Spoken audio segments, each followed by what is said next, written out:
Welcome to Overeaters Anonymous podcast number 11. This podcast will focus on individual stories of recovery.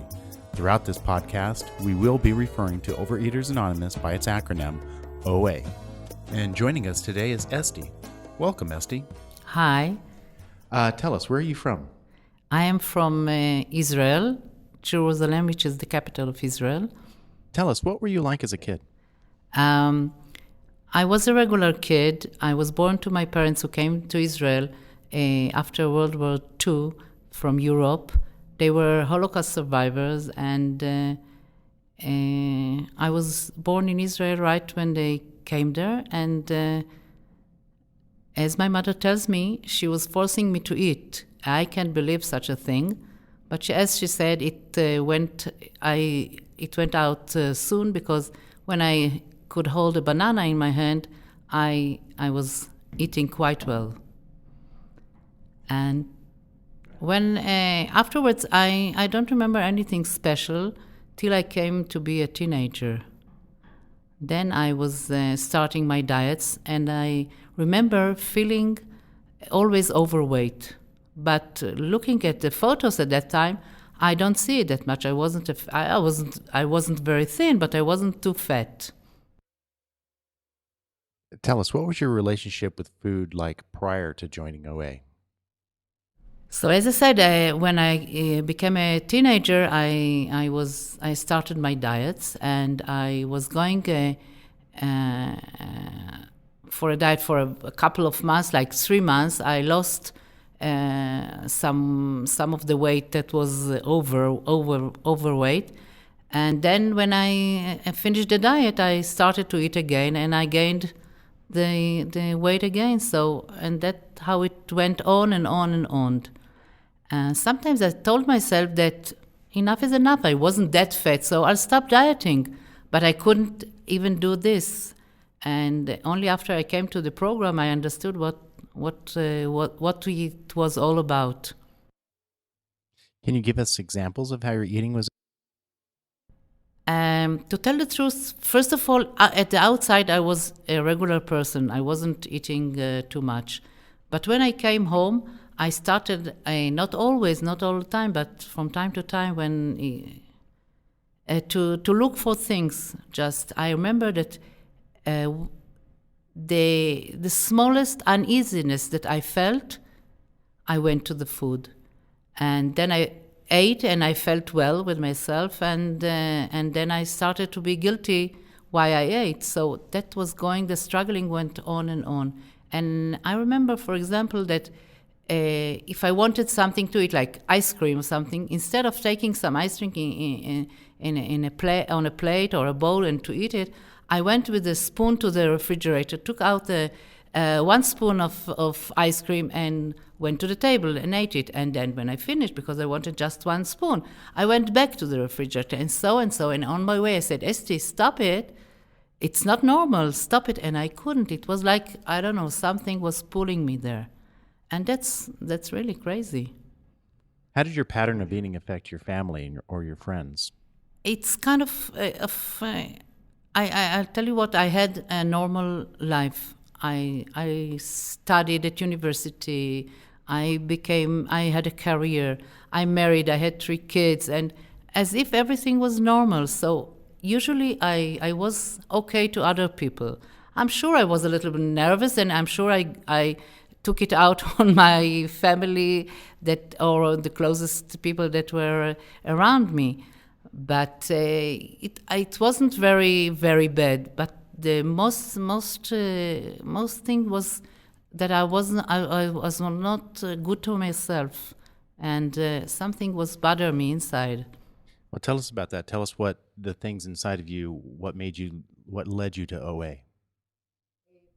First of all, I was always struggling with food, always thinking about food, and always hating myself for not being able to be disciplined about food. And for example, I was a heavy smoker, and I stopped smoking at one time.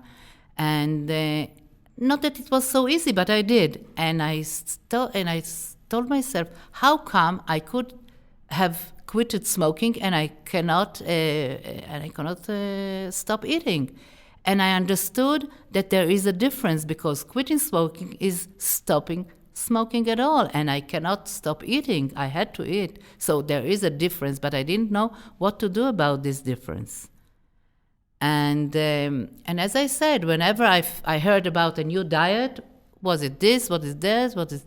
I went to try it, and I tried many diets, but in time it became much more difficult to start, to decide to go on a diet, to be disciplined with the diet, and to lose weight. So as I said, I wanted to stop dieting, but I couldn't do this also because it bothered me. The relationship with food bothered me a lot. How did you first hear about OA? I was on a diet a group, and there was a woman who was guiding this group, and I was there on this diet program for, I think, a year or so. The group shrinked, and then this woman, she heard about OA, and she told me that she thinks it will be good for me, or suitable for me, and she gave me a name and number of somebody who goes to this program, and I called her that day, and I went to the next meeting. I met her there, and that was it. Tell us about that first meeting. I remember a lot. I remember people from this first meeting, but I don't really remember what was going on. It was very, very strange, and I didn't understand anything what they are talking about. But I think I heard there that they are losing weight, and that's what I wanted to get. So also, in my nature, I'm a very disciplined person.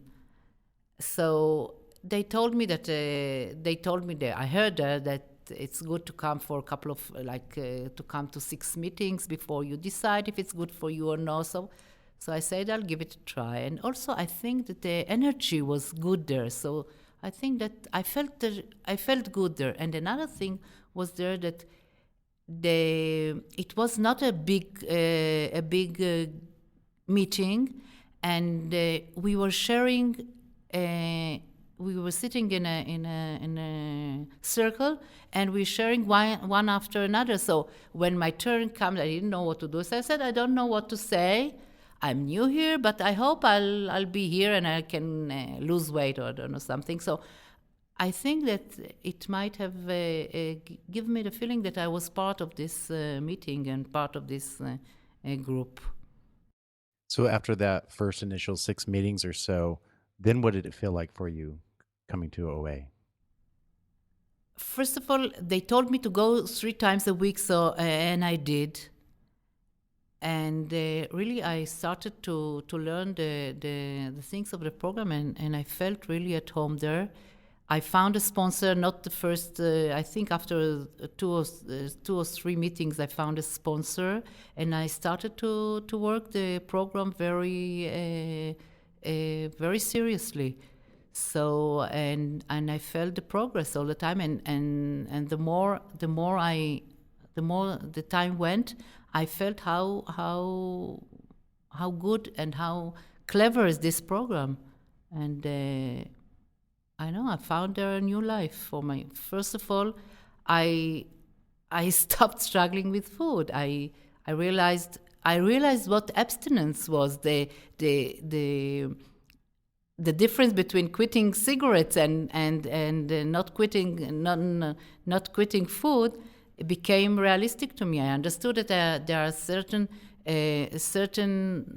kind of foods that I cannot eat, and that I have to eat just 3 times a day, nothing in between, and to measure and weigh the things that I eat. So it helped me a lot. This was the abstinence. This was the abstinence. I didn't understand before what abstinence was, and this was for me abstinence. And another thing that helped me a lot was to realize that this is a disease, and I'm not the blame for it.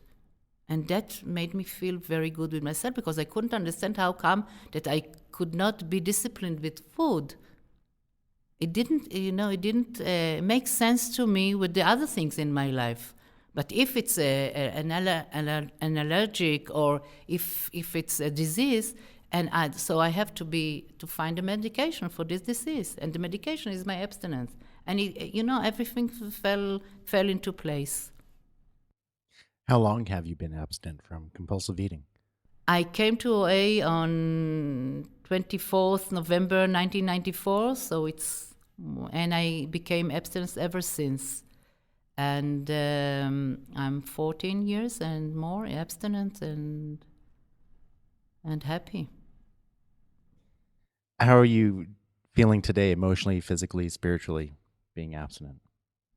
I feel great, really. I feel as if my life has changed. I don't think it changed so much on the outside, but inside I feel changed in a lot of things that I do. And especially, I can live life, which is with the problems, small problems, big problems, whatever, without eating, without excess eating. And that's a miracle for me.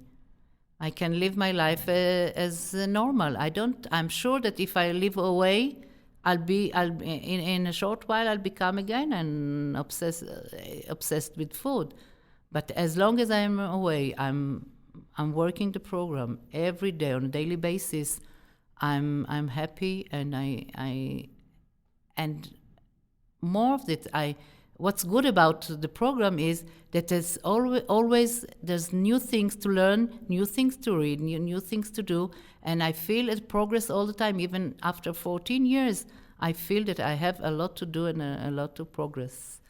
When you first came into OA and you became abstinent from compulsive eating, how did your weight change? I lost when I came to OA and started my food plan or the diet that I was thinking I'd do it. I lost 15 kilos, which is like 30 pounds. And since then, I'm keeping this loss of weight or a healthy body. In your mind, what is the best gift that OA has given you? I got many gifts, but I think the most precious thing is the serenity and the stopping of the struggling. And I think that's the most important thing that I got here. Is there anything else that you'd like to add? I can talk about the program. I don't know how long, but I think that's all that I have to say. Well, thank you for joining us today. Thank you very much. And thank you, listeners, for joining us for this podcast. For more information on Overeaters Anonymous, please go to www.oa.org or call the Worldwide Service Office in the United States at area code 505-891-2664.